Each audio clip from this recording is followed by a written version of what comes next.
It's like something from straight out of the pages of a sci-fi novel. Deep in the Texan scrub, miles from the nearest town, a rusting hatch lies closer to the world. Few people, perhaps, could guess what lies beyond it. Fewer still would be ready to open it up and step into the unknown.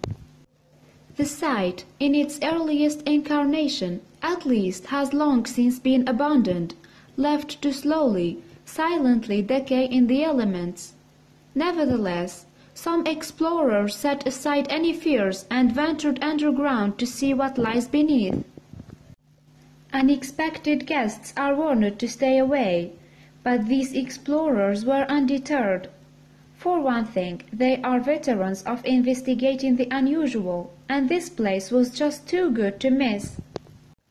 Going below ground into the empty facility revealed a starkly lit interior with metal staircases winding down into the belly of this time-worn piece of history. In fact, fascinating sights like this had led two of the explorers to quit their day jobs to spend their time on the road, seeking out the most unusual nooks and crannies in the U.S. What the explorers found below ground level here is simply mind-blowing. A giant shaft penetrating 180 feet down into the earth.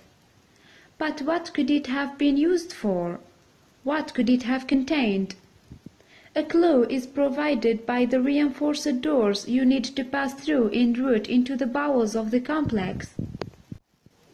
Not many people have been to Valhalla, that's for sure, situated just outside of Abilene, Texas. It's out of the way and more than a little forbidden, just the way its previous owners, the U.S. military, probably liked it. After all, it was from here and sites like it that World War III might have been waged. One of a dozen such silos dotted around Texas and operated by Dallas Air Force Base. Valhalla was a nuclear missile launch site. That deep shaft, it once contained an Atlas F-hardened missile capable of delivering a nuclear warhead with more than a megaton of explosive power to a target thousands of miles away.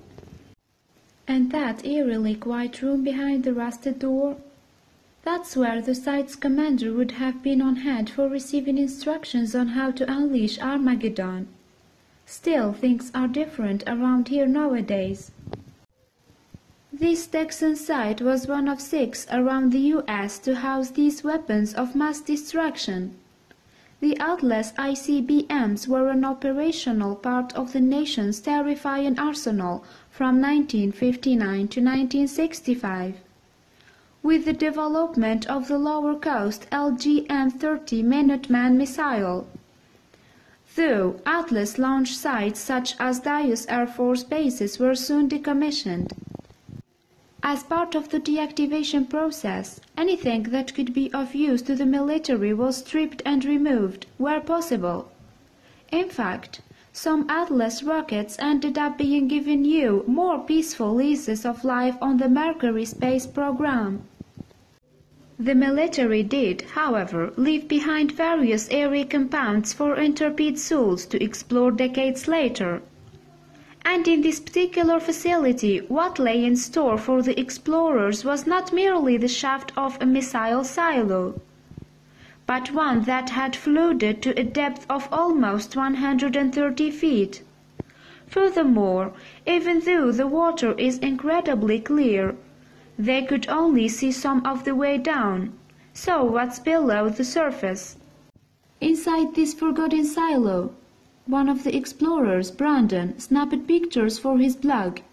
Yet, while most people might leave it there, these guys are not most people. The eerily still water that might make the average explorer turn around had the opposite effect on them. Yes, they were set on diving into the darkness. The scuba enthusiast later recalled, "My new dive buddy mentioned that there was a decommissioned nuclear missile silo that was dive-able in Texas. If you know me, you will know there is no way I'm leaving Texas without diving." The water was cold and clear, but where had it come from? Well, over the years it has percolated through the concrete, gradually filling the shaft from the bottom. Even in these clear waters, however, near the bottom of the shaft special dive lights are necessary. And while the present owner of the silo in fact gave the okay for the dive to happen, equipment is even made available. What the lights revealed to the divers was more than a little spooky.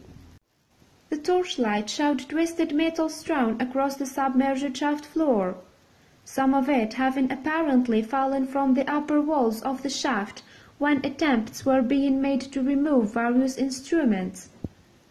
Occasionally, the light would reveal control panels, reminders of how close the world had come to oblivion.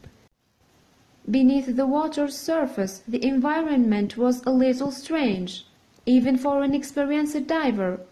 The reinforced concrete walls create a sense of confinement that you just don't get out in the open water.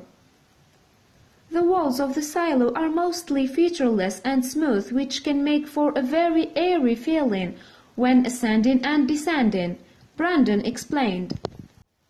Adding to the airiness was the fact that there are no currents, no waves from boats, no noises and certainly no animal life here. Few, if any, diving experiences can compare to this. We could have a nice enjoyable dive with the apocalypse going on overhead, recounted Brandon. That said, this Texas silo is not unique. Right across the U.S., explorers are discovering former nuclear missile launch sites that thankfully are no longer needed. And for many, including Brandon, the mission to see a different side to these one-time launch pads for destruction continues. Now, I hear there is a Titan missile silo in Washington state that is dive-able, he wrote on his blog.